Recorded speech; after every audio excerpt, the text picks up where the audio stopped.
आप भारतीय संविधान पढ़ रहे हैं और इस वीडियो को यानी कि इस सिलेबस को मैंने इस तरह डिज़ाइन किया है कि इम्पोर्टेंट जो बिंदु हैं उन पे ध्यान दिया है और सीधे सीधे क्वेश्चन जो है इम्पोर्टेंट बिंदु से निकल कर आपको मिलेंगे पेपर में यानी कि एग्ज़ाम्स में देखने को मिलेंगे। नमस्कार, मैं हूँ प्रतिमा सिंह और मेरे चैनल पोल पाथ पे आप सभी का स्वागत है। इसकी पीडीएफ जो मैं ये संविधान पढ़ा रही हूँ इसकी पीडीएफ आप टेलीग्राम से अवेल कर पाएंगे। जैसे ही संविधान कंप्लीट हो जाएगा, जो कि बहुत जल्द मैं कंप्लीट कर दूँगी, वैसे ही ये सारी पूरी पीडीएफ आपको एक साथ जो है हमारे टेलीग्राम पे मिल जाएंगी। आप टेलीग्राम ज्वाइन करने के लिए पोल पाथ नाम से सर्च कर सकते हैं या फिर डिस्क्रिप्शन में दिया गया लिंक है उसके द्वारा भी आप हमें ज्वाइन कर सकते हैं।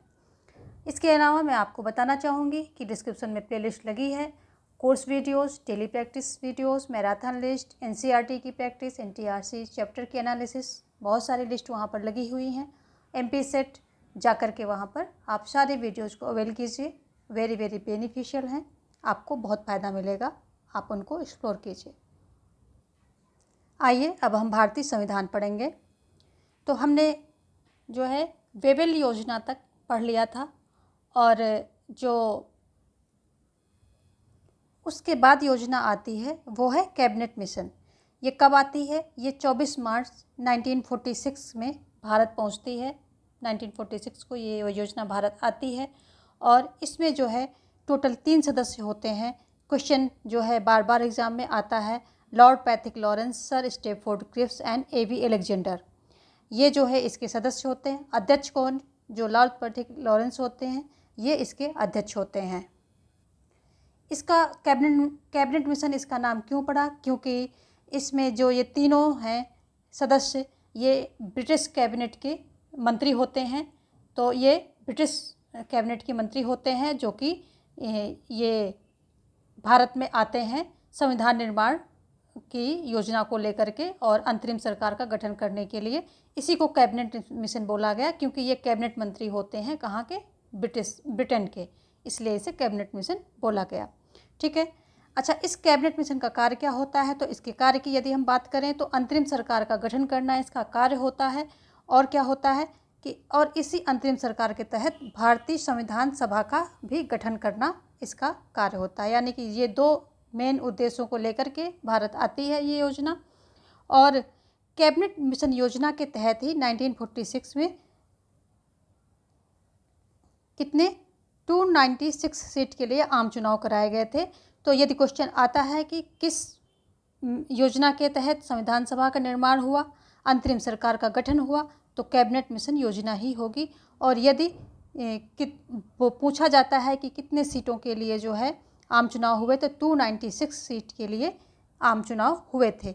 और ये चुनाव जो है अप्रत्यक्ष थे। देखिए आगे हम देखेंगे। इसमें जो है इस आम चुनाव में कांग्रेस 208 सीट पर जो है लड़ी थी और 73 सीट किसकी? मुस्लिम की थी। 15 जो है अन्य 15 सीटें किसकी थी? अन्य की, जो अन्य दल लोग थे उनकी सीट थी।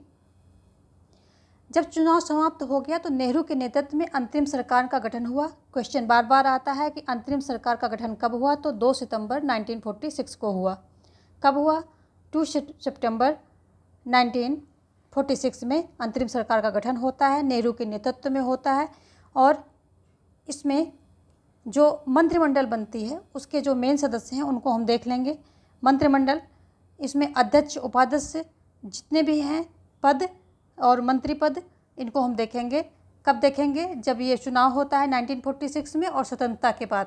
दोनों रूपों में हम इनको देखेंगे, दोनों तरह से। तो इस मंत्रिमंडल में अध्यक्ष कौन थे?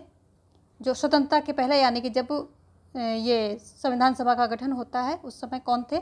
लॉर्ड माउंटबेटन थे। और स्वतंत्रता के बाद कौन बन गया? राजगोपालचारी। ठीक है, श्री राजगोपालचारी स्वतंत्रता के बाद बन गए। उपाध्यक्ष की बात करें तो पंडित नेहरू रहते हैं और बाद में भी पंडित नेहरू ही रहते हैं।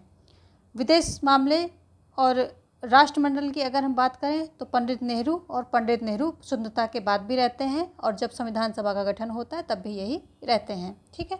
इस सरकार में जो अंतरिम सरकार थी वही संविधान सभा थी, जो संविधान सभा थी वही अंतरिम सरकार थी। यानी कि अंतरिम सरकार के ही लोग जो है संविधान सभा में बैठकर संविधान निर्माण कर रहे थे।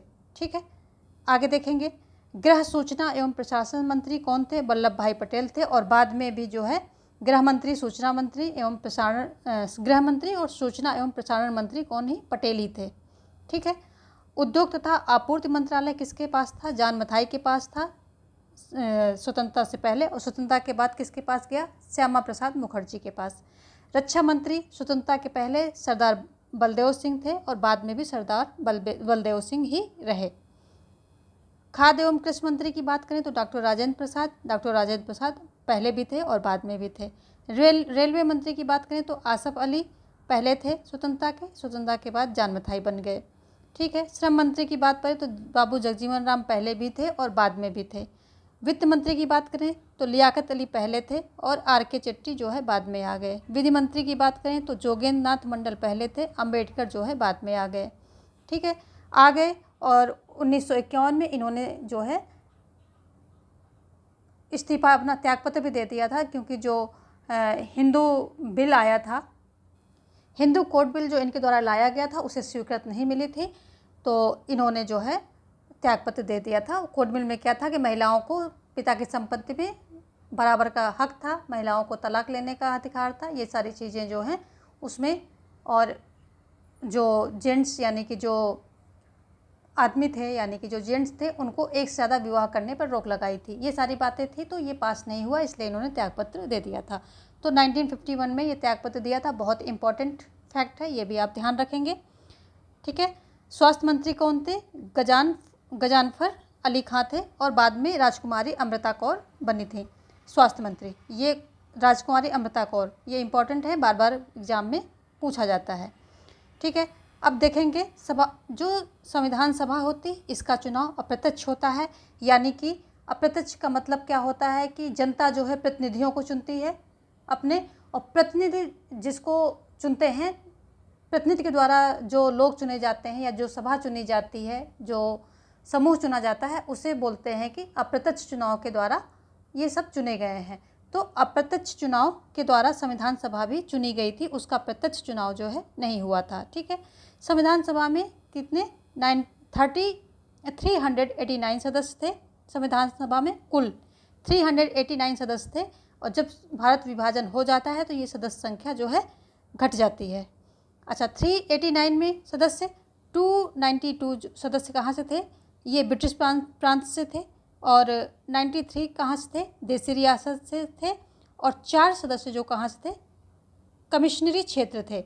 कमिश्नरी क्षेत्र का मतलब आप लगा सकते हैं कि आज वर्तमान समय में यूटी केंद्र शासित प्रदेश, आप ऐसा लगा सकते हैं।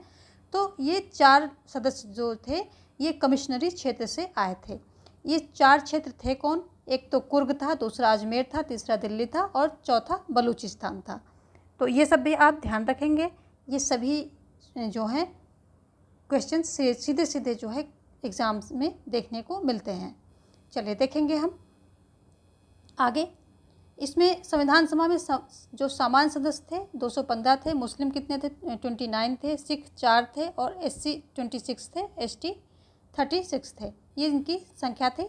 इतना इम्पोर्टेंट नहीं है ये, लेकिन चलिए ठीक है। आगे देखेंगे ये प्रतिनिधित्व कैसा था, यानी कि 10 लाख जनसंख्या पर एक सदस्य था जो इसमें चुनाव किया गया था संविधान सभा में। ये क्या हुआ था कि 10 लाख जनसंख्या पर एक सदस्य चुना गया था।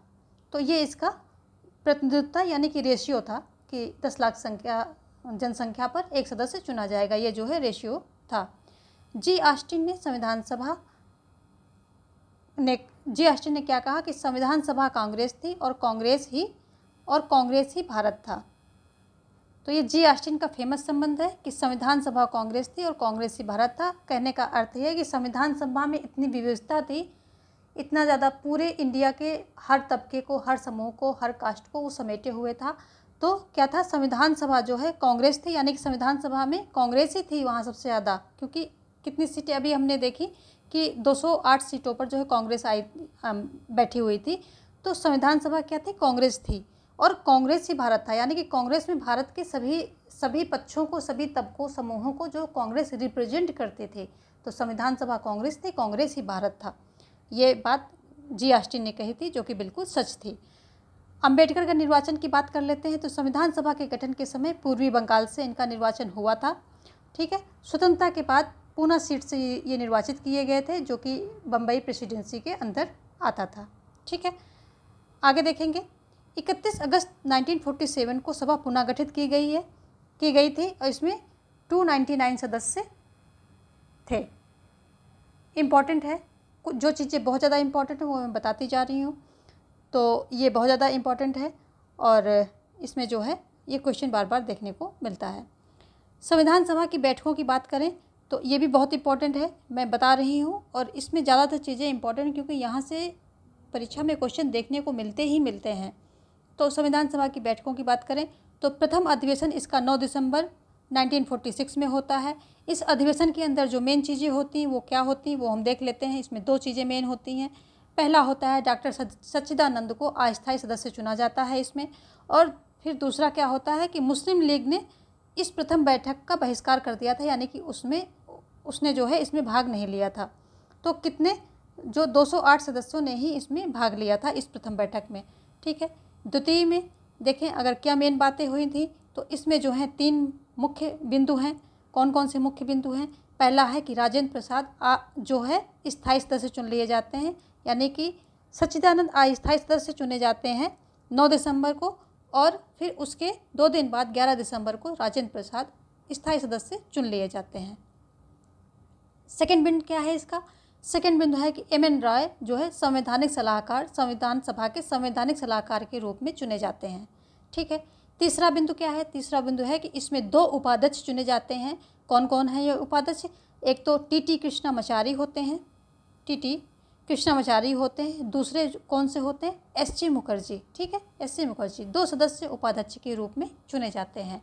तो ये 3 बिंदु जो हैं 11 दिसंबर की जो बैठक हुई थी, द्वितीय बैठक, इसके जो है इम्पोर्टेंट पॉइंट है। कुछ भी पूछा जाता है और ये सारा ही बहुत इम्पोर्टेंट पॉइंट है। तृतीय बैठक की बात करेंगे तो ये 13 दिसंबर 1946 को होती है और नेहरू द्वारा उद्देश्य प्रस्ताव पेश किया जाता है। देखिए इसमें जो है नेहरू के द्वारा उद्देश्य प्रस्ताव पेश किया जाता है, ये एक इम्पॉर्टेंट बिंदु है। और दूसरा भी एक और इम्पॉर्टेंट बिंदु है कि जो उद्देश्य प्रस्ताव 13 दिसंबर को पेश किया जाता है, इसी उद्देश्य प्रस्ताव को 22 जनवरी 1947 में क्या किया कि संविधान की प्रस्तावना के रूप में स्वीकार कर लिया गया। तो ये क्वेश्चन जो है हमेशा देखने को मिलता है कि ये संविधान की प्रस्तावना को मतलब किसको जो है संविधान की प्रस्तावना स्वीकार किया गया, कब स्वीकार किया गया। तो जो उद्देश्य प्रस्ताव 13 दिसंबर 1946 में नेहरू जी ने पेश किया था, उसी को 22 जनवरी 1947 को संविधान की प्रस्तावना के रूप में स्वीकार कर लिया गया। ठीक है, देखेंगे आगे प्रारूप समिति। प्रारूप समिति के कई सारे नाम हैं, आप प्रारूप समिति कह लीजिए, मसौदा समिति कहिए, ड्राफ्टिंग कमेटी इसको कह लीजिए, या पांडुलेखन कमेटी कह लीजिए। इतने सारे इसके नाम हैं, किसी भी नाम से इसको पूछ सकता है। ठीक है, तो इसमें जो ड्राफ्टिंग और प्रारूप समिति सबसे ज़्यादा पूछी जाती है। चलिए देखेंगे, इसका गठन 29 अगस्त 1947 को होता है। ठीक है, इसके कुल सदस्य 7 होते हैं। वी.आर. अम्बेडकर इसके अध्यक्ष होते हैं। वी.आर. अम्बेडकर यानी अध्यक्ष को लेकर के टोटल 7 सदस्य होते हैं। कौन कौन से होते हैं? अल्लादी कृष्ण स्वामी, वी.आर. अम्बेडकर जो कि अध्यक्ष के अलावा अल्लादी कृष्ण स्वामी अय्यर होते हैं, फिर एन गोपालचारी अयंगर होते हैं, के.एम. मुंशी होते हैं, टी.टी. कृष्णामाचारी होते हैं, एन माधवराज होते हैं और सैयद मोहम्मद होते हैं। टी.टी. कृष्णामाचारी डी.पी. खेतान की मृत्यु के बाद आते हैं और एन माधवराज जो है बी.एल. मित्र की जगह आते हैं। बी.एल. मित्र जो है अपने उनका स्वास्थ्य जो है गड़बड़ चल रहा था, उसकी वजह से उन्होंने त्यागपत्र दे दिया था, तो उनकी जगह पर जो है एन माधवराज आते हैं। ये सारी बातें भी आपको ध्यान रखनी है। इस वीडियो में एक एक पॉइंट वेरी इंपॉर्टेंट है। यहाँ से क्वेश्चन बहुत ज़्यादा उठाए जाते हैं एग्जाम्स में। संविधान सभा का निर्माण और जो ये बैठकें वगैरह होती हैं, अधिवेशन होते हैं, वाचन होते हैं, इनसे बहुत ज़्यादा क्वेश्चन उठाए जाते हैं। ठीक है, संविधान सभा के वाचन की बात करें तो 3 वाचन हुए थे। पहला वाचन हुआ था 4 नवंबर 1948 से 9 नवंबर 1948 के बीच में होता है। ये सबसे छोटा वाचन होता है सबसे छोटा वाचन होता है, क्योंकि इसमें देख ही रहे हैं सिर्फ 5 दिन का ये जो है वाचन हुआ था। फिर दूसरा होता है 15 नवंबर 1948 से लेकर के 17 अक्टूबर 1949 तक, ये सबसे लंबा है। जो दूसरा वाचन है ये सबसे लंबा होता है, ठीक है। तीसरे की बात करें तो ये 14 नवंबर 1949 से 26 नवंबर 1949 के बीच में हुआ था, और ये इसमें जो है समापन हो जाता है, यानी कि यहाँ पर जो है समाप्त हो जाता है, ठीक है। 3 वाचन हुए थे। सबसे लंबा कौन सा था? दूसरा था। सबसे छोटा कौन सा था? पहला था। तीसरे में समापन कर दिया जाता है। आगे देखेंगे निर्माण का समय। अगर संविधान सभा की बात करें कि कितने समय में संविधान जो है बनकर तैयार हुआ, तो 2 वर्ष 11 महीने 18 दिन में ये बनकर तैयार हुआ। और इसके मूल संविधान में 22 भाग, 395 अनुच्छेद और 8 अनुसूचियाँ थी। अनुसूचियों में आज चेंजेज आया है। वर्तमान समय में यहाँ पर 12 अनुसूचियाँ हैं, ठीक है। 12 अनुसूचियाँ हैं वर्तमान समय में। चलिए आगे देखेंगे। 26 नवंबर 1949 को हम देखते हैं, इस दिन क्या हुआ था। ये मेन डेट है। इन डेट में जो है बहुत कुछ हुआ था और बहुत ही इम्पोर्टेंट चीज़ें हुई थी, जो कि एग्ज़ाम्स में सीधे सीधे यहाँ से क्वेश्चन पुटअप होते हैं। तो संविधान को अंगीकृत किया गया था कब? 26 नवंबर 1949 को संविधान को अंगीकृत किया गया था, ठीक है। और 26 नवंबर को संविधान दिवस मनाया जाता है, ये बात। लेकिन दूसरी इसमें एक और बात है कि ये 1916 से पहले विधि दिवस के रूप में मनाया जाता था। 1916 से क्या हुआ? संविधान दिवस के रूप में मनाया जाने लगा है, ठीक है। तो 1916 से पहले ये विधि दिवस के रूप में मनाया जाता है। क्वेश्चन आ जाए कि 1916 से पहले संविधान दिवस किस रूप में मनाया जाता था, तो विधि दिवस के रूप में मनाया जाता था। संविधान दिवस किस दिन होता है? तो ये जो 26 नवंबर है, इसी को संविधान दिवस मनाया जाता है। ये 26 नवंबर 1949 की बात हुई। इसमें संविधान को अंगीकृत किया जाता है, ठीक है। आगे देखेंगे 24 नवंबर 1950 की बात करें, 24 जनवरी है। 24 जनवरी 1950 की बात करें, 1950 की बात करें, तो इसमें अंतिम बैठक होती है। एक पॉइंट है इसका। दूसरा है 12वां। कितने अधिवेशन होते हैं? तो 12 अधिवेशन होते हैं। तो यहाँ पर 12वां अंतिम अधिवेशन होता है। कब होता है? 24 जनवरी को 12वां और अंतिम अधिवेशन होता है, ठीक है। दूसरा पॉइंट। और तीसरी की अगर हम बात करें तो राजेंद्र प्रसाद को इसी अधिवेशन में जो है, यानी कि ये 24 जनवरी 1950 को राष्ट्रपति चुना गया था। और ये अभी MP वर्ग 1 में जो है ये क्वेश्चन पुटअप किया गया था। और इतना इजी क्वेश्चन है, कोई इतने छोटे छोटे क्वेश्चन पे ध्यान नहीं देता, लेकिन देखिए ये क्वेश्चन वहाँ पर उठ के आया। चलिए 24 जनवरी 1950 को राजेंद्र प्रसाद को राष्ट्रपति चुना गया था, ठीक है।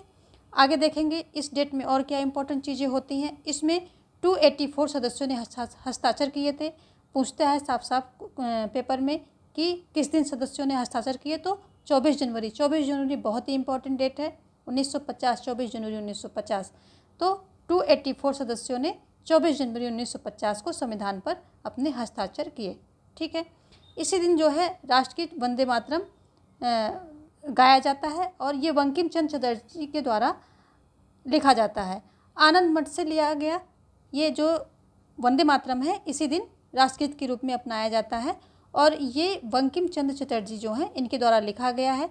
और ये गीत कहाँ से लिया गया? आनंद मठ से लिया गया है, ठीक है। और पहली बार अगर हम बात करें तो पहली बार कोलकाता अधिवेशन 1896 में ये गाया गया था। तो पहली बार ये कोलकाता अधिवेशन में गाया गया था, 1896 में गाया था। और इसको जो है वंदे मातरम यानी कि राष्ट्रगीत के रूप में 24 जनवरी 1950 को स्वीकार किया जाता है। आगे देखेंगे ये एक और इम्पॉर्टेंट डेट है, 26 जनवरी 1950। 26 जनवरी 1950 को संविधान जो है लागू कर दिया जाता है, यानी कि पूर्णतः ये प्रभावी हो जाता है, पूरी तरह से ये प्रभाव में आ जाता है, ठीक है। और जब हम 26 नवंबर 1949 को यानी कि 1949 में जब हम संविधान को अंगीकृत करते हैं, तो इसके कुछ चीज़ें जो हैं लागू होती हैं। पूरी तरह से संविधान लागू नहीं होता है। पूरी तरह से संविधान लागू कब होता है? तो ये 26 जनवरी 1950 को पूरी तरह से लागू होता है। इस दिन जो है राष्ट्र चिन्ह अपनाया गया। और राष्ट्र चिन्ह को कहाँ से लिया गया? सारनाथ से लिया गया। राष्ट्र चिन्ह हमारा क्या है? आप सभी कमेंट बॉक्स में कमेंट करेंगे, ठीक है। ये राष्ट्र चिन्ह जो है सारनाथ से लिया गया है। और जो सत्यमेव जयते सूत्र लिखा है, ये सूत्र लिखा है हमारे जो है राष्ट्र चिन्ह के नीचे, जहाँ पर क्या लिखा है? सत्यमेव जयते। ये सूत्र मुंडकोपनिषद से लिया गया है और देवनागरी लिपि अपनाई गई है। Thanks for watching.